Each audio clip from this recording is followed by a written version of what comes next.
Hello everyone and welcome back to the Webprint YouTube channel. Hello everyone, welcome back to the Webprint YouTube channel. So in today's video, we will be solving question number 13 of your NCERT book of chapter 1, that is chemical reactions and equations. So we are starting with our question 13. And the question says कि what is the difference between displacement and double displacement reaction? Write equation for these reactions. So आप लोगों को मैं हमेशा की तरह procedure बता देती हूँ इसकी.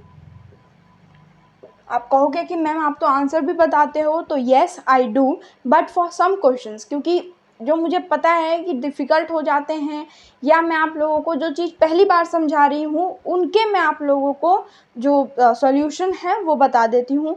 बट ज़्यादातर what I focus is on making you learn how to answer the questions. Okay, so I hope कि मैंने आप लोगों को अच्छे से समझा दिया होगा. सो यहाँ पे हम क्या कहेंगे कि हमें क्या लिखना होगा, डेफिनेशन.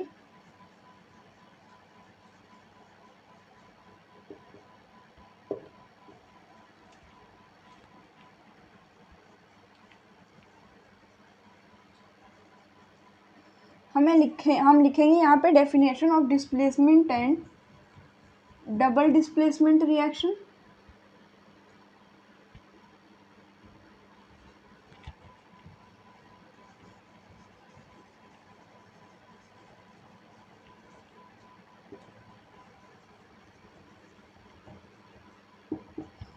मैंने यहाँ पे कैपिटल लेटर्स, आई नो कि एक बार कैपिटल लेटर यूज़ करने के बाद दूसरी बार नहीं करते हैं, but I write it down because to make emphasize on this word कि आप लोग अच्छे से देखो. सो यहाँ पे ग्रामेटिकल एरर मत निकालने लगना, पता चले कमेंट में भर दो.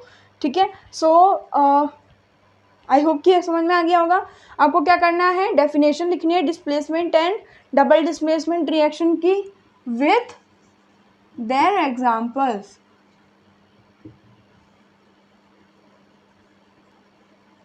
ठीक है, और ये मैं क्यों लिखती हूँ, क्योंकि कई बार होता है कि हमें पता नहीं होता कि हमसे अगर क्वेश्चन में दिया गया है तो हम आंसर क्या करें.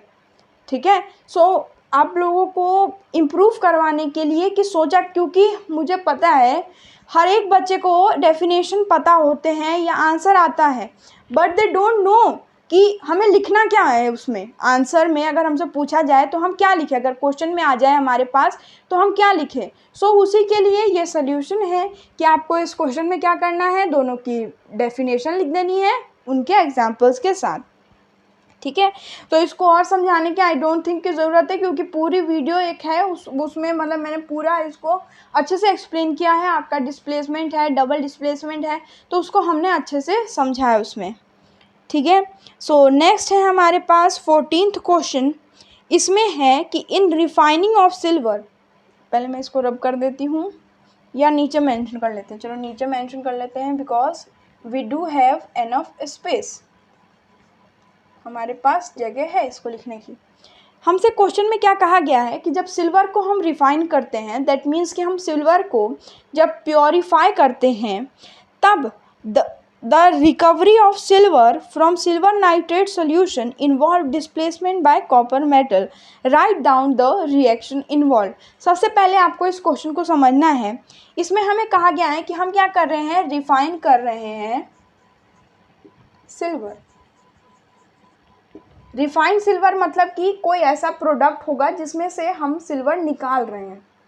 ठीक है, क्योंकि आपको भी पता है, आपने मेटल जो चैप्टर है 9th में पढ़ा है, तो हमें जो मेटल्स फाउंड होते हैं तो फ्रीली जो फाउंड होते हैं वो कुछ होते हैं, बाकी सब रिएक्टेड फॉर्म में प्रेजेंट होते हैं कि मैं किसी के साथ मिलके और फॉर्म होता है. तो किसी के साथ मिल गया और तब मिला तो हमें उसको अलग करना पड़ेगा ना. जैसे डायमंड है, डायमंड कोयले के खदानों में मिलता है. ठीक है, वी डू नो, तो हमें उसमें से कोल हटाना पड़ता है तब तो हमें प्योर डायमंड मिलता है. सच उसी तरह हमें जो सिल्वर है वो किससे मिलता है, सिल्वर नाइट्रेट से.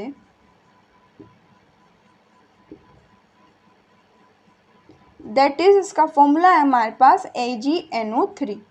तो AgNO3 से हमें सिल्वर हम लोग निकालते हैं और कैसे, तो हमें क्वेश्चन में बताया गया है from silver nitrate solution involved displacement bye copper metal. और ये कैसे होता है, ये हमारा डिस्प्लेस हो जाता है जब हम Cu के साथ इसे रिएक्ट करवाते हैं तो। ठीक है, तो हमें सब कुछ दे ही दिया कि सिल्वर नाइट्रेट का Cu के साथ जब रिएक्शन होता है तो ये Cu जो है वो डिस्प्लेस कर देता है, दैट इज़ कि Ag डिस्प्लेस हो जाता है और CuNO3 बन जाता है। कॉपर नाइट्रेट जो है यहाँ पे फॉर्म हो जाता है CuNO3 प्लस Ag। Ag जो है हमारा वो अलग हो जाता है। ठीक है, तो यहाँ पे हमारे पास ये जो है वो हमारा सॉलिड में, मतलब सॉलिड में नहीं है क्योंकि सोल्यूशन लिखा हुआ है, तो यहाँ पे एक्वा सोल्यूशन होगा इसका। मैंने मेंशन कर दिया AgNO3 सिल्वर नाइट्रेट सॉल्यूशन है, Cu कॉपर के साथ रिएक्ट करेगा जो कि क्या है हमारा सॉलिड है, कॉपर नाइट्रेट फॉर्म होता है। ठीक है, Cu का वो रहेगा ना, हाँ, और ये हमारे पास Ag फॉर्म होगा। ठीक है, तो आई थिंक ये बैलेंस है यहाँ इक्वेशन Cu3 2 यहाँ पे आ जाएगा हमारे पास 2, क्योंकि यहाँ पे 2 है इसका और यहाँ पे 2 आ जाएगा। ठीक है, सो ये हमारे पास जो है वो बैलेंस इक्वेशन हो गई हमारी। अंडरस्टूड। तो ये मैंने आप लोगों को क्या समझाया, ये मैंने आप लोगों को एक वे समझाया, एक तरीका बताया किसी भी क्वेश्चन को सॉल्व करने का। ठीक है, कि हमने सिल्वर को निकालना था किससे, सिल्वर नाइट्रेट से, और वो कैसे हो रहा था, जब Cu डिस्प्लेस कर दे रहा था NO3, मतलब Cu डिस्प्लेस कर दे रहा था सिल्वर को, तो हमारे पास जो सिल्वर है, ये जो सिल्वर है वो हमारे पास अलग से आ जाएगा। अंडरस्टूड। सो आई होप कि ये जो क्वेश्चन है वो आप लोगों को अच्छे से समझ में आ गया होगा। ठीक है, सो आज हम लोगों ने 2 क्वेश्चन समझ लिए। इसमें आप लोगों को डेफिनेशन मेंशन करना था और इसमें क्वेश्चन को समझ के उसकी पूरी रिएक्शन बतानी थी। हम लोग 15th क्वेश्चन भी समझ ही लेते हैं। ठीक है, तो मैं पहले इसको रब कर देती हूँ, फिर हम लोग 15 क्वेश्चन करेंगे और ये हमारा लास्ट क्वेश्चन होगा आज का।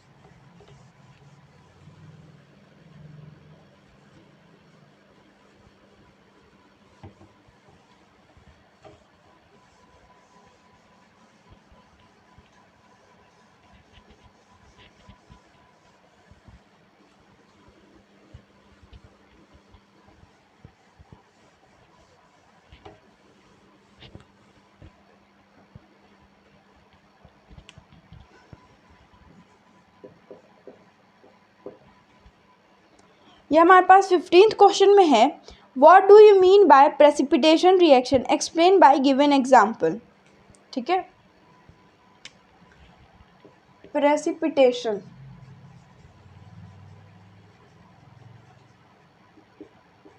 अब इसमें क्या होता है, कई बार बच्चे सोचते हैं कि प्रेसिपिटेशन रिएक्शन का मतलब होता है डबल डिस्प्लेसमेंट रिएक्शन, तो हम डबल डिस्प्लेसमेंट रिएक्शन की डेफिनेशन यहाँ पे मेंशन कर देते हैं, बट वो क्या होता है, वो कई बार गलत हो जाता है। क्यों?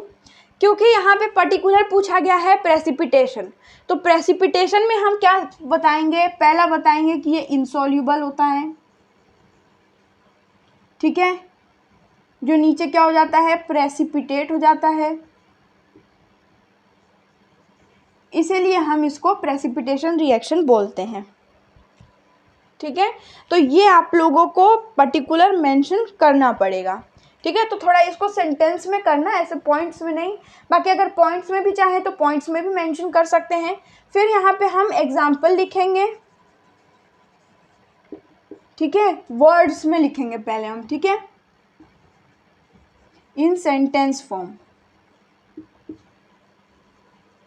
आई होप कि सेंटेंस फॉर्म में समझ गए होंगे क्या, कि मान लो मैंने यहाँ पे एग्जाम्पल लिखा AgNO3।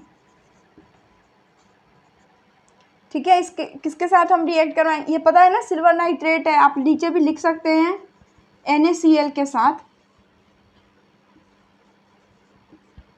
और ये क्या बन जाएगा, ये हमारा हो जाएगा AgCl एंड NaNO3 बन जाएगा।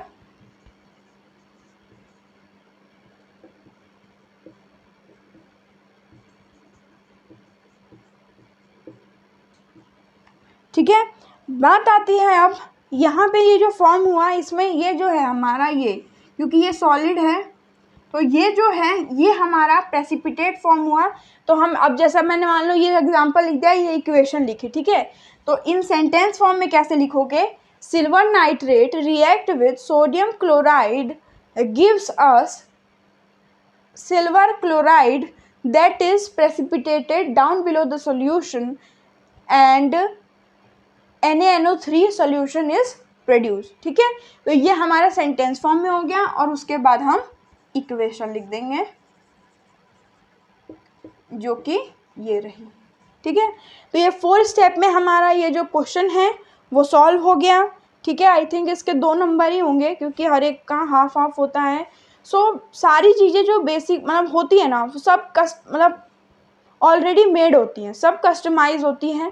ये इसका कस्टमाइजेशन है, ब्रीफ है, थॉरो है। तो मेन जो है कि आपको आंसर देते वक्त ये सारे पॉइंट्स याद रहें। ज़्यादा कंसाइज के चक्कर में बिल्कुल छोटा लिख के नहीं आ सकते हैं हम, थोड़ा हमें स्पेस दे दे के सेंटेंस फॉर्म कर के आंसर हमें लिख के आने होते हैं, ठीक है। अब 2 चीज़ें होती हैं, एक होता है समझने के रूप में, तो समझ में तो हमें आ गया, ठीक है। एक होता है कंपटीशन पॉइंट ऑफ व्यू से, तो कंपटीशन पॉइंट ऑफ व्यू से रिमेंबर, ठीक है, मतलब रिमेंबर पावर जो होती है हमारी वो सबसे ज़्यादा इम्पोर्टेंस होती है और वही हमारी हेल्प करती है, ठीक है। आज की वीडियो के लिए बस इतना ही। आई होप कि आज मैंने जो तीनों क्वेश्चंस आप लोगों को करवाए हैं वो समझ में आया होगा। डेफिनेशन जो मैंने कहा वो आप लोग डेफिनेशन लिखेंगे और हैंड टू हैंड आप लोग लिखते जाओ, ठीक है, क्योंकि वापस मिनिमम मतलब 2 बार से ज़्यादा आप लोगों को वीडियो देखना ना पड़े, ठीक है। आप लोगों को उससे पहले ही बातें सारी समझ में आ जाए। Okay, thank you so much once again. मिलते हैं नेक्स्ट वीडियो में। Till then keep learning and keep studying. Thank you so much.